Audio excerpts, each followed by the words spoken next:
नमस्ते प्यारे विद्यार्थियों। चलिए आज जैसा कि हमने आपसे वादा किया था कि कल हम आपके मानव भूगोल के तत्व वाले पार्ट में से लेसन नंबर फर्स्ट यानी अध्याय पहला शुरू करने जा रहे हैं। इसमें हम आज की क्लास में ये चर्चा करेंगे कि भूगोल क्या है, साथ ही मानव भूगोल क्या है, उसका अर्थ क्या है, उसकी परिभाषा क्या है और उसकी प्रकृति क्या है। ये आज हमारी कक्षा का महत्वपूर्ण बिंदु है। चलिए शुरुआत करते हैं।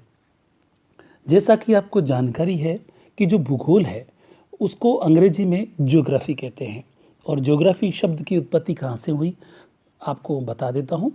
लैटिन भाषा या ग्रीक भाषा के दो शब्द हैं। एक शब्द का नाम है जियो। कुछ किताबों में केवल जी लिखा होता है, जीई, या लिखा होता है जीईओ, जियो। ये लैटिन और या ग्रीक भाषा का शब्द है जिसका मतलब होता है पृथ्वी। दूसरा शब्द दिया ग्राफोज। तो ग्राफोज का मतलब होता है अध्ययन करना, वर्णन करना, पढ़ाई करना। यानी कि सामान्य शब्दों में हम कह सकते हैं कि भूगोल का अर्थ होता है पृथ्वी का अध्ययन करना, यानी पृथ्वी का वर्णन करना। अब पृथ्वी का क्या वर्णन करें, ये समस्या। पृथ्वी को क्या पढ़ें, पृथ्वी के अंदर से पढ़े, पृथ्वी के बाहर से पढ़े, ऐसे बहुत सारी जानकारियाँ हैं। प्राचीन काल में तो क्या था, भूगोल को एक एनसाइक्लोपीडिया के रूप में पढ़ा जाता था, यानी समस्त बातें एक ही ग्रंथ में हुआ करती थी। जैसे जैसे समय बीतता गया, विशेषज्ञ बढ़ते गए, विषय की गहराई से अध्ययन करते गए, तो अलग अलग जो पढ़ने के जो बिंदु हैं वो बाहर आए। हम यहाँ पर पृथ्वी का अध्ययन करने में हम चार बातों को शामिल करते हैं। पहली बात हम शामिल करते हैं पृथ्वी के चार मंडल है। जैसे कि पहला है स्थल मंडल जिसको लिथोस्फीयर भी कहते हैं। दूसरा है वायुमंडल जिसको एटमॉस्फेयर भी कहते हैं अंग्रेजी में। और फिर है आपके जलमंडल, तीसरा इसको बोलते हैं हाइड्रोस्फीयर। ये सबसे बहुत इम्पोर्टेंट तीनों मंडल हैं। इन तीनों मंडलों का जहाँ पर भी संगम होता है, यानी तीनों मंडल जब आपस में मिल जाते हैं तब जैवमंडल की यानी बायोस्फीयर की उत्पत्ति होती है। आप यूँ समझ लीजिए कि आप एक कटोरी लीजिए और उसमें कुछ मिट्टी डाल दीजिए। जब आप उसमें मिट्टी डाल देंगे ये लिथोस्फीयर हुआ, और कटोरी को आधी खाली छोड़ देंगे आप, ये उसमें एटमॉस्फेयर यानी उसमें हवा है। उसको आप खिड़की में रख दीजिए और एक किसी भी अनाज का दाना लेकर उसमें एक बीज डाल दीजिए मिट्टी के अंदर, और उस को 5-4 दिन के लिए आप खिड़की में छोड़ दीजिए, जहाँ पर दो वातावरण है यानी दो मंडल है, एक वायुमंडल है और एक स्थल मंडल है। आप देखेंगे कि 5 दिन बाद भी जो अनाज का बीज आप उसमें डाले हैं उसमें किसी भी प्रकार का कोई परिवर्तन नहीं होता है। क्यों नहीं होता है? क्योंकि उसमें दो ही मंडल हैं, स्थल मंडल और वायुमंडल। अगर उसमें हम कुछ परिवर्तन करना चाहते हैं, मैं ये समझाना चाहता हूँ कि जीवमंडल की उत्पत्ति कैसे होती है। जी हाँ, बिल्कुल सही समझिए आप। दो मंडल है, स्थल मंडल और वायुमंडल। जैसे ही मैंने तीसरे मंडल को यहाँ प्रवेश करवा दूँ मैं, यानी उसमें मैं जलमंडल डाल दूँ, यानी पानी की कुछ बूंदे उसमें डाल दूँ, मिट्टी को गीला कर दूँ, फिर मैं 2 दिन बाद ये एक प्रक्रिया मैं लगातार करता रहूँ, तो 3 दिन बाद मुझे ऐसा उस कटोरी में देखने को मिलेगा कि जो मैंने अनाज का बीज डाला है वो अंकुरित हो रहा है। यानी कि वो जो अंकुरण हो रहा है वो जैवमंडल की उत्पत्ति है। जैसा कि आप जानते ही हैं, पिछली कक्षाओं में आपने पढ़ा भी होगा कि जैवमंडल के दो भाग हैं, एक पादप जगत है और एक जीव जगत है। तो मैंने आपको ये पादप जगत जो बताया, यानी वो बीज अंकुरित हो रहा है, तो वो जैवमंडल की उत्पत्ति हुई। यानी कि भूगोलवेताओं का ये मानना था कि स्थल मंडल, जल मंडल और वायुमंडल के संपर्क से एक अलग जोन बनता है, संक्रमण पेटी बनती है, जिसको उन्होंने आगे जाके जैवमंडल के नाम से जाना। शुरुआती विद्वान जैवमंडल को भूगोल में शामिल नहीं करते थे, और ये वो कहते थे कि भौतिक भूगोल में तो बिल्कुल ना शामिल करें, भौतिक भूगोल के तो 3 ही मंडल है। आखिरकार 20वीं शताब्दी में आते आते भूगोल का जब विकास हुआ तो सारे विशेषज्ञ इस बात से एकमत हुए कि जीवमंडल इन तीन मंडलों का, स्थल मंडल, जल मंडल और वायुमंडल का परिणाम है। इसलिए जीवमंडल को हम भौतिक भूगोल में ही शामिल करते हैं। अब इस जीवमंडल में एक जीव जो है, बहुत सारे जीव हैं, जीव जगत है, उसमें एक जीव है जो सबसे इम्पोर्टेंट है। वो जीव है आपके मानव। जीवमंडल के सबसे बुद्धिमान जो जीव है वो है आपका मानव। अब मानव की उत्पत्ति कैसे हुई, मानव के क्रियाकलाप कैसे विकसित हुए, इन सब बातों को जब हम पढ़ते हैं तब मानव भूगोल की उत्पत्ति हो जाती है। तो मैं बस यही पाठ में आपको समझाने की कोशिश करूँगा। जैसा कि हम शुरुआत करते हैं, मानव भूगोल अर्थ और परिभाषा, यहाँ से हम शुरू करते हैं। सबसे पहले हम बात करते हैं कि मानव भूगोल जो है ना, वो भूगोल की आधारभूत शाखाएं हैं। यानी भूगोल की दो शाखाएं हैं। यानी भूगोल एक पेड़ है और उस पेड़ की दो शाखाएं हैं। एक शाखा है आपके फिजिकल ज्योग्राफी यानी भौतिक भूगोल, और एक आपके ह्यूमन ज्योग्राफी यानी कि मानव भूगोल। तो बस मानव भूगोल उसी का ही एक पार्ट है। यानी हम यूँ कह सकते हैं इस लाइन के अंतर्गत कि मानव भूगोल भूगोल की एक आधारभूत फंडामेंटल ब्रांचेज है। और वैसे देखा जाए तो भूगोल है वो एक क्षेत्र का वर्णन करने वाला विज्ञान है। यानी कि किसी क्षेत्र के परिप्रेक्ष्य में जो तथ्य पढ़े जाते हैं, किसी भी क्षेत्र के परिप्रेक्ष्य में तथ्यों को पढ़ना, एक बात आप यहाँ पर अच्छी तरह से समझ लें कि भूगोल क्षेत्र वर्णनी विज्ञान तो है, क्षेत्रों का अध्ययन तो करता है, तथ्यों का भी अध्ययन करता है, लेकिन उसका जो अध्ययन करने का जो संदर्भ है, यानी उसका जो फोकस पॉइंट है, वो है भौगोलिक अध्ययन करना। यानी भूगोल एक अध्ययन क्षेत्र के रूप में आगे कह रहा है समाकलनात्मक, आनुभाविक और व्यवहारिक है। क्यों है? क्योंकि वो समाकलित करता है, शामिल करता है बहुत सारी बातों को। वो अनुभव पर आधारित जो जानकारियाँ उसको, तथ्यों को बताता है, और साथ ही साथ वो व्यवहारिक भी है। सैद्धांतिक हर विषय होता है, लेकिन भूगोल में व्यवहारगत बातों को भी महत्व दिया जाता है। अब ये जैसे कह रहा है कि जैसे किसी घटना का स्थान और समय के संदर्भ में, ये भी नहीं बताया था ना आपको, हर चीज़ का एक ही बात आएगी घूम फिर के, वो ये आएगी कि हम भौगोलिक अध्ययन के रूप में उसका अध्ययन करते हैं। यहाँ पर कुछ विद्वानों ने क्या किया है, कुछ विद्वानों ने ये माना है कि जो हमारी पृथ्वी है वो मानव का घर है। हमारी जो पृथ्वी है वो मानव का क्या है, घर है। और मानव के पोषण के लिए जो इस पृथ्वी पर तत्व हैं या जो भी तथ्य हैं, उनको पढ़ना, उनका अध्ययन करना मानव भूगोल का प्रमुख कार्य है। ये कहना चाहता है कि जो प्रकृति है और ये मानव है, ये एक अविभाज्य तत्व है। ये देखिए यहाँ पर दिया है, अविभाज्य तत्व है। यानी प्रकृति और मानव, ये दोनों आपस में कोई ना कोई ऐसा संबंध रखते हैं जिनको हम अलग नहीं कर सकते। मानव प्रकृति से अलग नहीं है और प्रकृति वो मानव से अलग नहीं है। इन दोनों को हम समग्रता से देखते हैं। इन दोनों के लिए कह रहा है कि ये दोनों जो बातें हैं हमारे लिए आधारभूत घटक या कारक है, उसमें हम इसको शामिल करते हैं। और इसी के आधार पर भूगोल की दो शाखाएं बनी थी। यानी मानव और प्रकृति के जो संबंध हैं, उन दोनों को पढ़ने के लिए भूगोल के दो शाखाएं बनी थी, जैसे कि हम पहले चर्चा कर चुके हैं। एक बनी थी भौतिक भूगोल और दूसरी बनी थी मानव भूगोल। भौतिक भूगोल में हम भौतिक पर्यावरण का ही अध्ययन करते हैं और मानव भूगोल में हम भौतिक पर्यावरण और सांस्कृतिक पर्यावरण, या दो पर्यावरण हैं। भौतिक पर्यावरण वो होता है जो प्रकृति खुद बनाती है, और सांस्कृतिक पर्यावरण वो होता है जिसको मानव बनाता है। मानव द्वारा जो भी पर्यावरण का निर्माण होता है, उसका समाज है, उसकी राजनीतिक व्यवस्था है, उसकी अर्थव्यवस्था है, उसके आवासीय क्षेत्र है, उसके जो सांस्कृतिक क्षेत्र है, वो सब धार्मिक क्षेत्र है, वो सब सांस्कृतिक वातावरण के भाग हैं।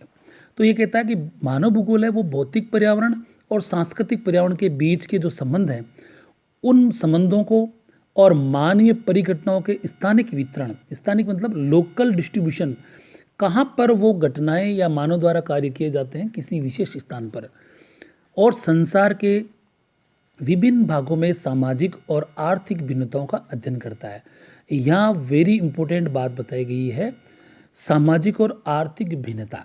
यानी शुरुआत में कुछ ऐसी बातें भी आती है। भूगोल की जब परिभाषाएं आपने कक्षा 11 में पढ़ी होगी, तो हार्टसोन जैसे विद्वान ने भी कहा था, हेटनर जैसे विद्वान ने भी कहा था कि भूगोल जो होता है वो एक स्थान से दूसरे स्थान पर, एक स्थान से जब दूसरे स्थान पर होता है तो वो वहाँ पर मिलने वाली जो असमानताएं हैं उनका भी अध्ययन करता है।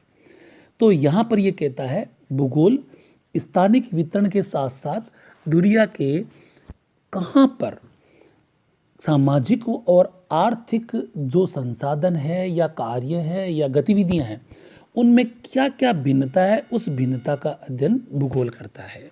भूगोल में भी कौन सा भूगोल करता है? मानव भूगोल करता है।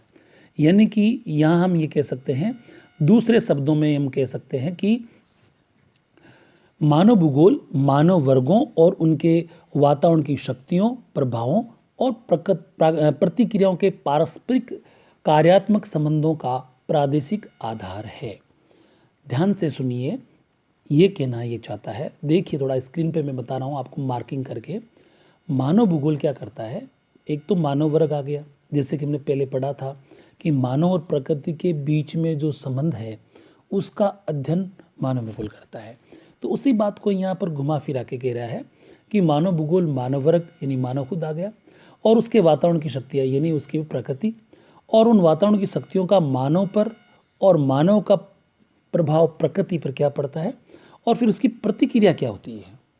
जब हम किसी को प्रभावित करते हैं तो दो चीज़ों, जैसे मैं आपको पढ़ा रहा हूँ तो ये मैं प्रभाव डाल रहा हूँ, तो प्रतिक्रिया क्या होगी कि ये आपके जो चीज़ समझ में आएगी या नहीं आएगी, आ गई तो आप उसका सही उत्तर देंगे, और नहीं आ गई तब भी आप उसको वापस पूछेंगे, चाहे वो पॉजिटिव है चाहे वो नेगेटिव है, प्रतिक्रिया पक्की होती है। तो मानव प्रकृति को और प्रकृति मानव को प्रभावित करते हैं, गतिशील होते हैं, उससे प्रतिक्रिया उत्पन्न होती है। तो प्रतिक्रियाओं के पारस्परिक कार्यात्मक संबंधों का प्रादेशिक आधार पर, रीजनल बेस्ड पर उसका अध्ययन करता है। एक कविता दी हुई है यहाँ पर, उसमें मानव भूगोल को बहुत अच्छी तरह से समझाने का प्रयास किया है किसी कवि ने। वो कविता यह है कि मानव भूगोल में मानवीय तथ्यों का अध्ययन आता है। ये मानव पर्यावरण के अंतर संबंध को बताता है।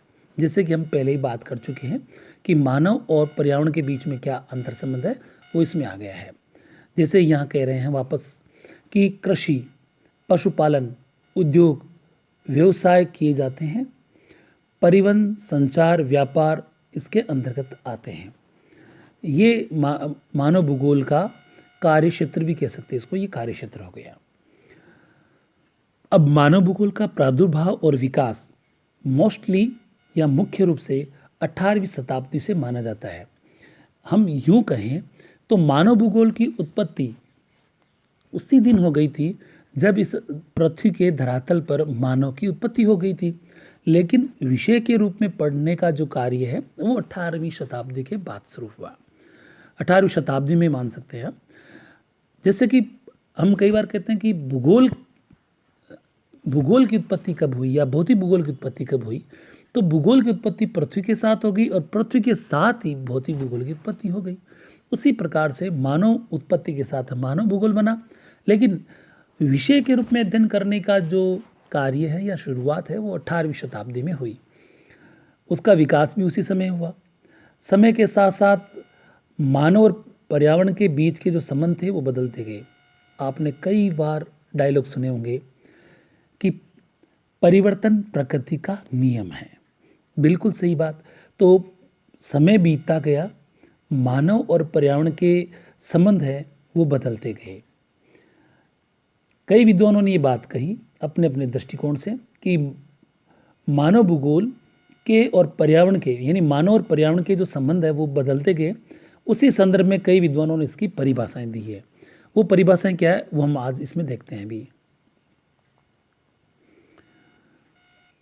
देखो यहाँ पर सबसे पहले हम बात करते हैं, कुछ परिभाषाएं दी गई है जिसमें आधुनिक भूगोल के जन्मदाता है, आधुनिक मानव भूगोल के। देखो मैं एक बात आपको थोड़ा बता देता हूँ वापस कि भूगोल शब्द का मैंने अर्थ बताया। सबसे पहले ज्योग्राफी शब्द का प्रयोग करने वाले विद्वान थे, यूनान के थे, उनका नाम था इरोटोस्थनीज। उन्होंने सबसे पहले ज्योग्राफिया नामक एक किताब लिखी थी और ज्योग्राफी शब्द नाम दिया था। लेकिन भूगोल का वैज्ञानिक स्वरूप और उसके ज्ञान को क्रमबद्ध करने का जो कार्य है वो हिकेटियस ने किया था। इसीलिए हिकेटियस को भूगोल का पिता कहते हैं। कई बार ऐसे प्रश्न कंपटीशन एग्जाम में आते हैं कि वर्तमान या व्यवस्थित भूगोल का जन्मदाता किसे कहते हैं, तो कई बार गलतीवश हम हिकेटियस कर देते हैं। लेकिन अभी 2-4 जो प्रश्न हमने देखे हैं पिछले परीक्षाओं में, उसमें सही आंसर है वो इरोटोस्थनीज को माना गया है। तो यहाँ पर हम बात करेंगे वापस कि मानव भूगोल का जन्मदाता कौन है, फादर ऑफ ह्यूमन ज्योग्राफी कौन है। तो वो है जर्मन के भूगोलवेता हैं जिनका नाम है फ्रेडरिक रेडजेल। उन्होंने एक किताब लिखी थी, यहाँ देखो नाम आया है एंथ्रोपोज्योग्राफी। ये जर्मन भाषा का शब्द है एंथ्रोपो। एंथ्रोपो का मतलब होता है मानव और ज्योग्राफी का मतलब भूगोल होता ही है। तो एंथ्रोपोज्योग्राफी यानी मानव भूगोल नाम की किताब फ्रेडरिक रेडजेल ने लिखी थी और उसी किताब में मानव भूगोल के विकास में महत्वपूर्ण योगदान फ्रेडरिक रेडजेल का है। इसीलिए फ्रेडरिक रेडजेल को मानव भूगोल का जन्मदाता कहते हैं।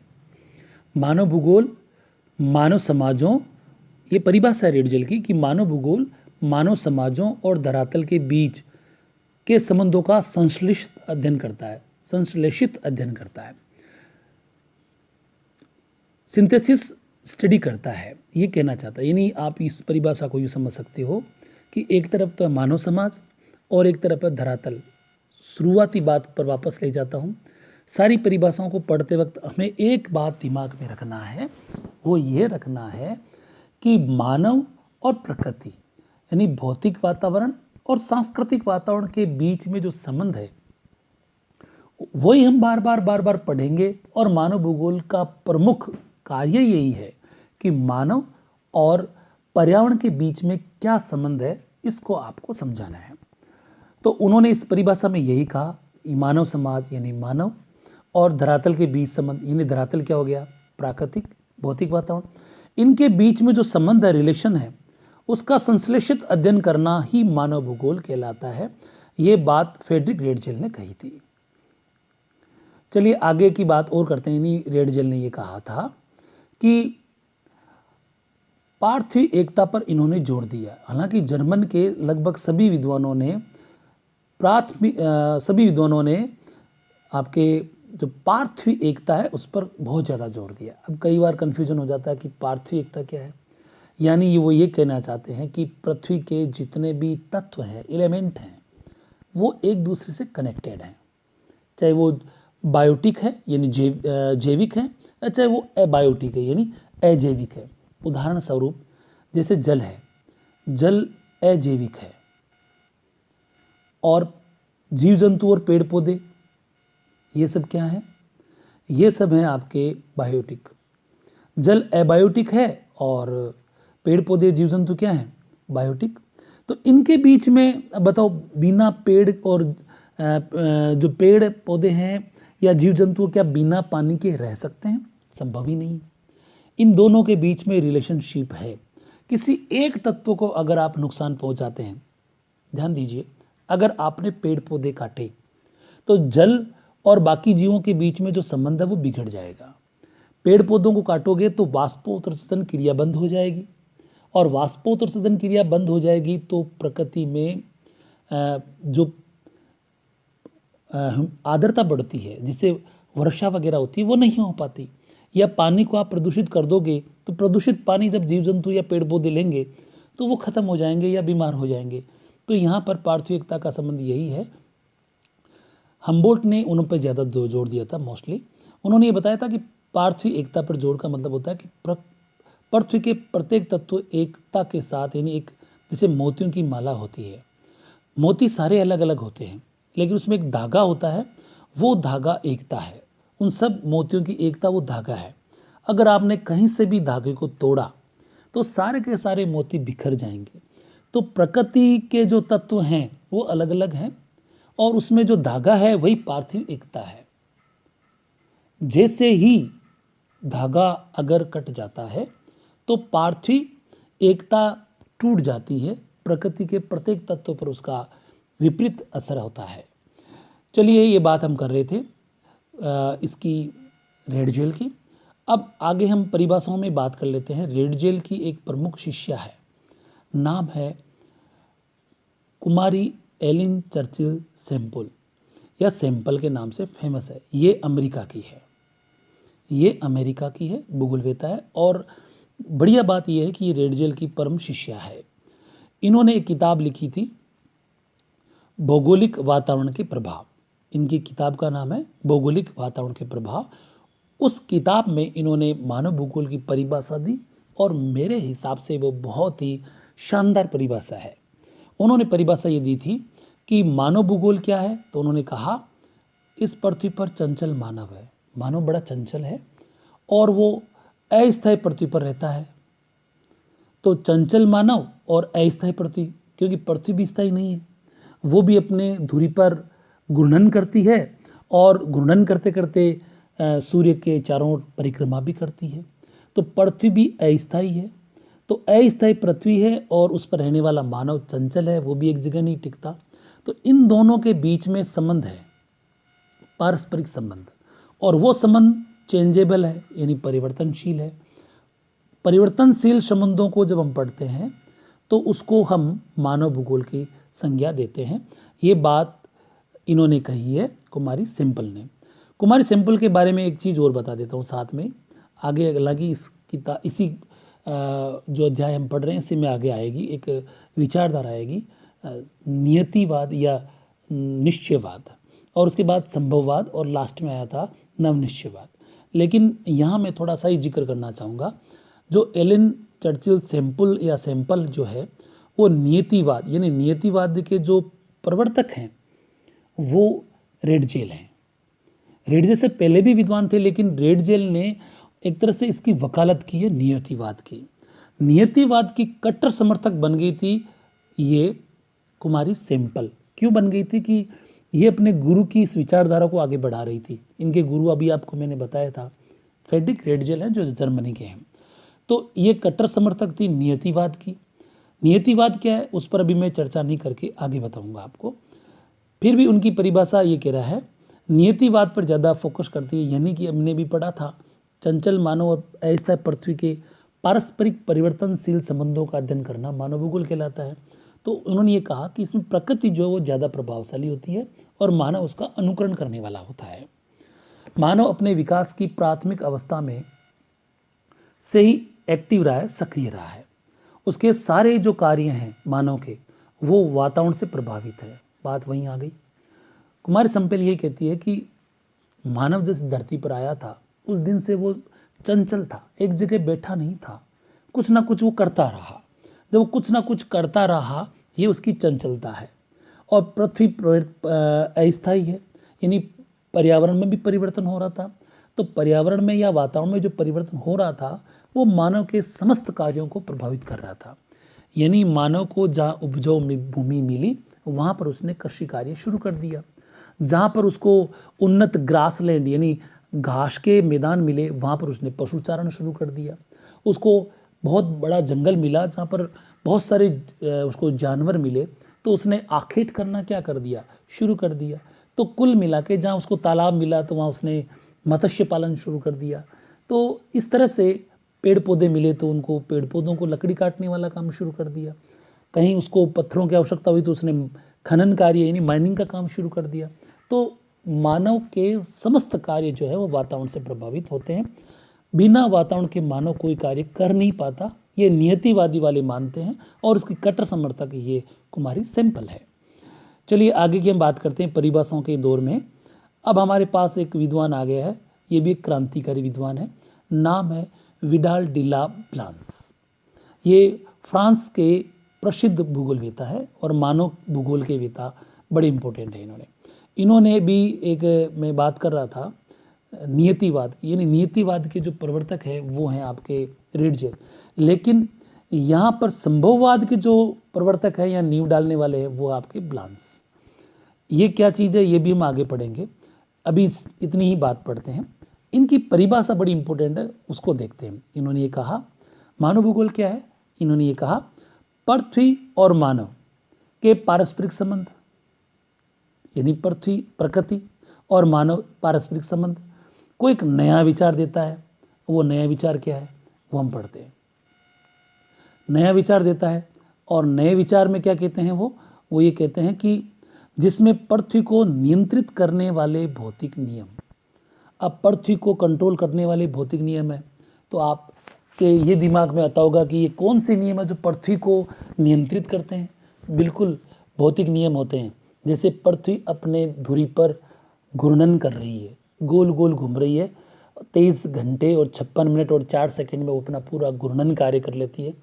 कभी नहीं रुकती, कभी एक सेकंड विलंब से नहीं घूमती, लेट नहीं घूमती, ये फिक्स है उसका समय। तो ये उसका भौतिक नियम हुआ। और अपने धुरी पर गोल गोल घूर्णन करते करते वो सूर्य के चारों परिक्रमा भी करती है, ये भी उसका भौतिक नियम हुआ। और अपने अक्ष पर झुकते हुए वो परिक्रमा करती है, ये भी उसका भौतिक नियम हुआ। और अक्ष पर गोल गोल घूमते हुए सूर्य की परिक्रमा करते हुए जब वो पूरे 365 दिन का कंप्लीट काम करती है, तब तक पृथ्वी पर बहुत सारे मौसम बनते हैं और चेंज हो जाते हैं, परिवर्तन हो जाते हैं। अभी देख लो, गर्मियों का मौसम था, अब बारिश का मौसम आ गया। कुछ दिनों बाद शरद ऋतु आ जाएगी, उसके बाद शीत ऋतु आ जाएगी, और उसके बाद वापस ग्रीष्म ऋतु आ जाएगी। तो ये भौतिक नियमों के तहत ही होता है। तो मानव और पृथ्वी के जो पारस्परिक संबंध है उसको एक ग्लांस नई विचारधारा देते हैं। वो ये देते हैं कि पृथ्वी को जो नियंत्रित करने वाले नियम है, भौतिक नियम, वो और पृथ्वी पर निवास करने वाले जीवों के पारस्परिक संबंधों का अधिक संश्लिष्ट ज्ञान को शामिल करना ही क्या है, मानव भूगोल है। बात वही है, चाहे कितनी लंबी चौड़ी परिभाषाएं पढ़ दें। भौतिक नियम का मतलब होता है प्राकृतिक नियम, और मानव के कार्य, ये जीवों के कार्य या मानव के कार्य, इनके बीच में पारस्परिक संबंध है। उन पारस्परिक संबंधों को जब हम संश्लिष्ट ज्ञान या संश्लिष्ट या सिंथेसिस नॉलेज के रूप में अगर हम बात करें, तो ये परिभाषा ब्लांस समझाना चाहता है। अब हम बात करते हैं, एक और विद्वान है यहाँ पर, सम्मिलित रूप से हैं, वो हैं आपके डिकेन और पिट्स। बहुत छोटी सी परिभाषा दी है, और वही है मानव और उसके कार्यों को इसमें शामिल कर लो। यानी इन्होंने शॉर्टकट में कह दी बात कि मानव भूगोल मानव के कार्यों को पढ़ता है। अब मानव के कार्य वो प्राकृतिक वातावरण से प्रभावित है। सारांश में हम यूँ कह सकते हैं कि मानव भूगोल जो है वो एक ऐसा विज्ञान है जिसमें पृथ्वी के विभिन्न क्षेत्रों में मानव समूह के प्राकृतिक और सांस्कृतिक वातावरण की शक्तियों, प्रभावों, प्रतिक्रियाओं के पारस्परिक संबंधों और स्थानिक संगठनों का अध्ययन मानव प्रगति के उद्देश्यों से प्रादेशिक आधार पर किया जाता है। ये सारी परिभाषाओं का एक तरह से निचोड़ निकाल दिया है कि एक तो देखो ये हो गया प्राकृतिक वातावरण और एक हो गया सांस्कृतिक वातावरण। दोनों वातावरण की शक्तियाँ हैं, और ये शक्तियाँ एक दूसरे को प्रभावित करती है। जब एक दूसरे को प्रभावित करती है तो प्रतिक्रियाएँ होती है, प्रतिक्रियाओं में पारस्परिक संबंध बनते हैं। अब पारस्परिक संबंध का मतलब होता है आपस का संबंध। ये संबंध दो प्रकार का है, सकारात्मक, नकारात्मक। यानी या तो दोस्ती हो सकती है या दुश्मनी हो सकती है। तो प्राकृतिक वातावरण और सांस्कृतिक वातावरण में या तो सकारात्मक संबंध है या नकारात्मक संबंध है।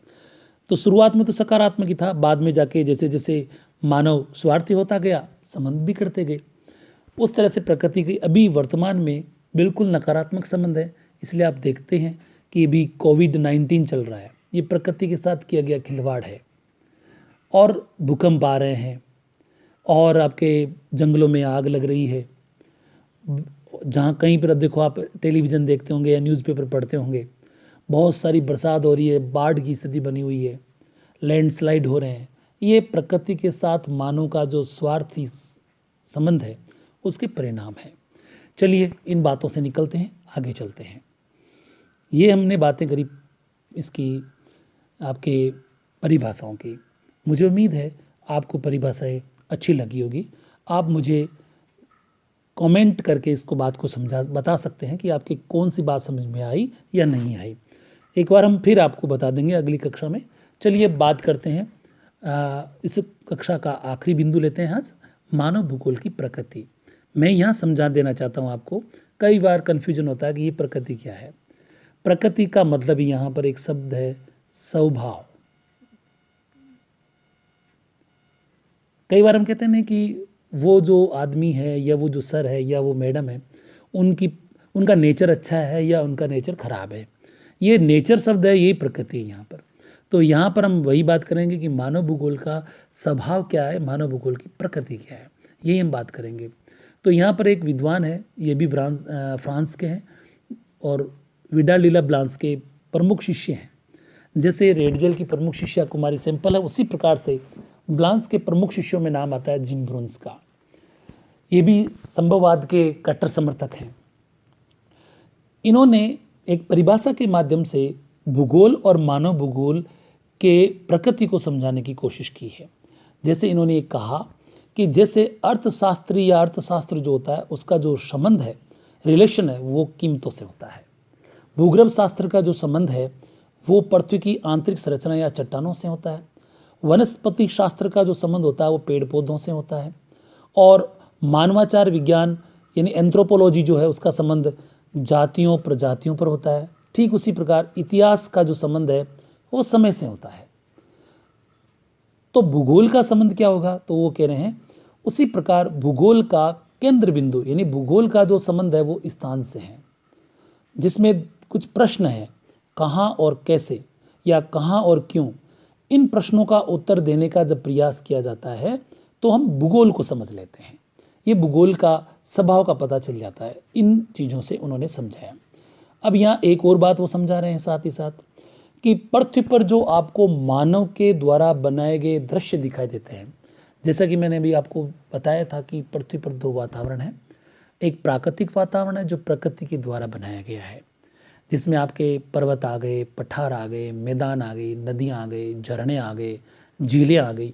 ये सब प्राकृतिक भूदृश्य हैं। और सांस्कृतिक भूदृश्य वो होते हैं जो मानव के द्वारा निर्मित है।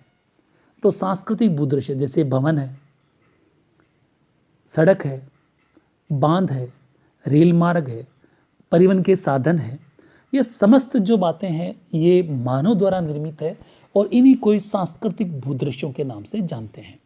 तो ये कह रहे हैं पृथ्वी पर जो भी मानव के द्वारा बनाए गए दृश्य, भवन, सड़क, बांध जो भी आपको दिखाई देते हैं, उनका सबका अध्ययन मानव भूगोल में हम करते हैं। अतः हम कह सकते हैं कि विषय की जो प्रकृति वो यह है कि मानव के क्रियाकलापों को पढ़ना, मानव क्या करता है, इन बातों को पढ़ना मानव भूगोल की प्रकृति है। अब मानवीय क्रियाकलाप जो होते हैं उनका विकास कहाँ, कब और कैसे हुआ, इन प्रश्नों का उत्तर हम भूगोल के दृष्टिकोण से, ज्योग्राफिकल दृष्टिकोण से। ज्योग्राफिकल दृष्टिकोण क्या होता है, जैसे हमने कहा कहाँ, कौन सी जगह है, उष्ण कटिबंध है, शीतोष्ण कटिबंध है, शीत कटिबंध है, ये हम देखते हैं। कब, कौन से मौसम में, सर्दी में, गर्मी में, वर्षा में, कौन से मौसम में, कब और किस समय, प्राचीन काल में, मध्यकाल में, इन चीज़ों का आ गया। और कैसे, वहीं वो क्यों होता है, क्या कारण है, इन सब प्रश्नों का उत्तर हम भौगोलिक दृष्टिकोण से जब ढूंढते हैं, यही मानव भूगोल की प्रकृति कहलाती है। यहाँ ध्यान देना है, अगर आपसे 20 शब्दों का यानी 1 नंबर का जो सवाल होता है वो अगर आपसे पूछा जाए कि मानव भूगोल की प्रकृति क्या है, तब उसका जवाब ये होता है कि मानव के क्रियाकलापों का विकास कहाँ, कब, कैसे हुआ, इन प्रश्नों का भौगोलिक दृष्टिकोण से अध्ययन करना मानव भूगोल की प्रकृति कहलाता है। बस इतनी सी इसमें आपको बात को लिख देना है। 20 शब्दों में आपके अच्छे नंबर आ जाएंगे। ये ध्यान में रखना है कि संक्षिप्त रूप से हम कैसे लिख सकते हैं, प्रश्न की प्रकृति इसमें समझना होता है। चलिए बात करते हैं आगे इसी प्रकृति की। अब ये कह रहे हैं कि मानव भूगोल है वो विभिन्न प्रदेशों के पारिस्थितिकी समायोजन और क्षेत्र संगठन के अध्ययन पर विशेष केंद्रित है। यहाँ देखिए, पारिस्थितिकी समायोजन, इकोलॉजी, एडजस्टमेंट अंग्रेजी में बोलते हैं। पारिस्थितिकी क्या है, आपने पिछली कक्षाओं में विज्ञान में या भूगोल में कहीं ना कहीं पढ़ा है, पर्यावरण पढ़ा है तो उसमें पढ़ा है। पारिस्थितिकी जैविक और अजैविक तत्वों के बीच में जो संबंध है, उन संबंधों का अध्ययन करना ही क्या कहलाता है, पारिस्थितिकी कहलाता है। उसमें चेंज आते रहते हैं। तो पारिस्थितिकी समायोजन का मतलब यही हुआ जैविक और अजैविक तत्वों के बीच में जो संबंध है, एडजस्टमेंट है, और क्षेत्रीय संगठन का अध्ययन करना, ये मानव भूगोल की प्रकृति में इसको आप शामिल कर सकते हैं।